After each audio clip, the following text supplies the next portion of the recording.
I'm sorry, you're too busy for me. Strange, right? How just one sentence can carry so much pain? Because it's not really about being busy. It's about feeling unimportant. It's about waiting for a text, staring at your phone, and realizing you're not a priority anymore. And if you've ever felt that, this video is for you. Hey everyone, welcome back to the channel. Today's video is not just a story, it's a reality that millions of people are living every single day, especially in today's world where everyone is connected, yet somehow we've never felt more disconnected. We reply late, cancel plans, and say, "I'm busy," but the truth is, we're never too busy for the people we truly care about. So the question is, are they really busy, or are you just not important anymore? Let's be honest. In today's world, busy has become the easiest excuse. Too busy to call, too busy to text, too busy to meet, but never too busy to scroll social media for hours or watch shows. And that's where it hurts the most, because effort is visible. If someone wants to talk to you, they will. If someone misses you, they will show it. And if they don't, their silence says everything. Let me tell you a story. There was a girl named Emily. She didn't want expensive gifts or fancy dates. All she wanted was a little bit of time. A simple, "How was your day?" A random call, a message that said, "I miss you." But the person she loved was always busy. At first, she understood. Maybe he's working hard. Maybe he's stressed. Maybe I'm overthinking. So she waited for his texts, for his calls. Days turned into weeks, and slowly she started questioning herself. Am I asking for too much? Am I being annoying? Maybe I should stop texting first. So one day she did. She stopped texting. She stopped calling. And nothing happened. No message, no call, just silence. That's when she realized she wasn't ignored because he was busy. She was ignored because she wasn't a priority. And that realization breaks you. Not loudly, but slowly and silently, until one day you just sit there and think, "I deserve better than this." You know what hurts the most? It's not the silence, it's the overthinking that comes with it. You start creating reasons in your head. Maybe they're tired, maybe they'll text later, maybe I'm expecting too much. But deep down, you already know the truth. Because when someone truly cares, they don't leave you guessing. They don't make you question your worth. They don't make you feel like an option. And yet, we stay. Why? Because we're attached. Because we remember how they used to be. The late-night talks, the laughter, the way they made us feel special. So we hold on, not to who they are now, but to who they were. Let's talk about something real.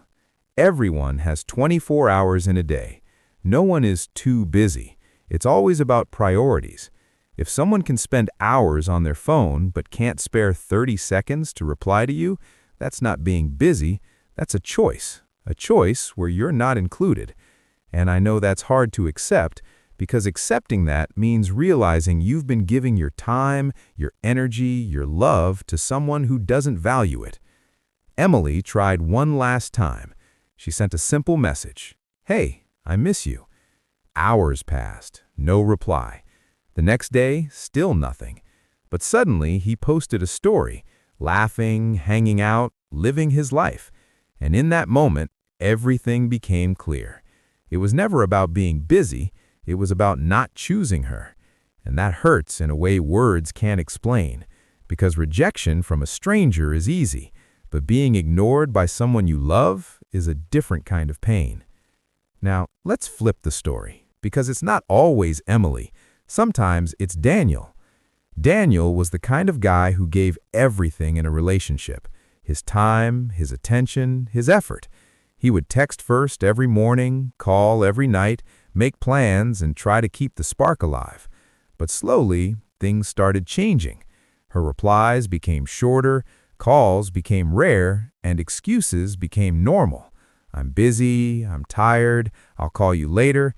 At first, he ignored it and thought maybe she's just going through something, so he gave her space. But that space turned into distance, and that distance turned into silence. One day, Daniel decided to test something. He stopped texting first, just like Emily did, and he waited. Hours passed, then days, but there was no message, no "Are you okay?" no "I miss you," nothing. And in that silence, he found his answer. Here's the truth no one wants to accept. One-sided love is the most exhausting thing in the world because you're the only one trying, the only one caring, the only one holding everything together. And the moment you stop, everything falls apart. Not because the relationship was weak, but because it was never balanced. Love is not supposed to feel like a burden. It's not supposed to feel like you're begging for attention. And it's definitely not supposed to feel like you're chasing someone who should be walking beside you. Let's understand this deeper. Why do people ignore someone who truly cares? It's simple. People value what they feel they might lose. When you're always available, always replying, always there, they start taking you for granted. Not because you're not enough, but because you're always there. Consistency without boundaries often turns into invisibility. And that's where most people go wrong. They give too much without realizing they're losing themselves in the process. So if you're the one who always texts first, who always cares more, who always waits, let me tell you something you need to hear.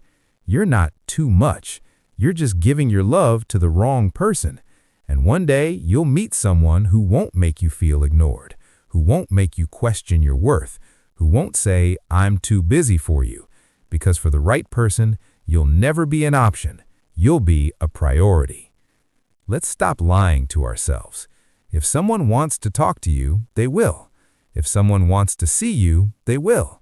If someone truly cares, you won't feel confused, because mixed signals are still a clear signal, and that signal says you're not a priority. It's harsh, it hurts, but it's the truth. We often fall in love with the idea of a person, not who they really are. We ignore red flags, justify their behavior, and make excuses for their absence just because we don't want to lose them. But what are you really holding on to? A person who doesn't call you, doesn't text you, and makes you feel alone even when they're in your life. That's not love. That's emotional dependency. There comes a moment in life when you have to choose, not between you and them, but between your self-respect and your attachment. And that choice changes everything. Because the day you stop chasing, stop begging for attention, and realize your worth, that's the day you become free. Free from overthinking, free from waiting, free from feeling not enough. You start valuing your time, your energy, your emotions, and suddenly you don't need to text someone who ignores you or prove your importance, because you know the right person will never make you feel unwanted. So if someone ever makes you feel like "I'm too busy for you," don't argue, don't beg, don't chase, just step back and watch. Because people reveal their true priorities through their actions, not their words. And remember this, you deserve someone who chooses you every single day, not someone who remembers you only when they're bored. If this made you feel something, then maybe it was meant for you, and maybe it's time to let go of what's not choosing you. Comment down below "priority" if you're choosing yourself from today. And don't forget to like, share, and subscribe, because here we don't just tell stories, we tell the truth people are afraid to hear.